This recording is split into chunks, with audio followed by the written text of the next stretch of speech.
Merhaba arkadaşlar, yepyeni haberlerle karşınızdayız. Afra Saraçoğlu Mert Ramazan Demir ile ayrılık iddialarına net yanıt verdi. Afra Saraçoğlu Paris Moda Haftası dönüşü Mert Ramazan Demir ile yaşadığı ayrılık iddialarına son noktayı koyarak açıklamalarında bulundu. Ünlü oyuncu Afra Saraçoğlu Paris Moda Haftası'nı döndükten sonra İstanbul Havalimanı'nda gazetecilerin açıklamalarında bulundu. Son dönemde adı Mert Ramazan Demir ile yaşadığı ilişki hakkında çıkan ayrılık dedikoduları ile gündeme gelen Saraçoğlu bu iddialara açıklık getirdi.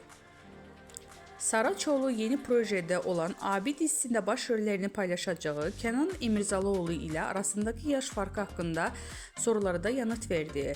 Genç oyuncu yaş farkının ilişkiye engel olmayacağını vurguladı. Demek sevildi ki bu kadar konuşuldu. Yaş farkının bir problem olacağını düşünmüyorum dedi. Gazetecilerin özel hayatı ile ilgili sorularına da açıklık veren Afra Saraçoğlu, Mert Ramazan Demir ile olan ilişkisini sonra erdiğini şu sözlerle doğruladı. Artık bitti gitti. Bu açıklamasıyla ayrılık iddialarına son noktayı koyan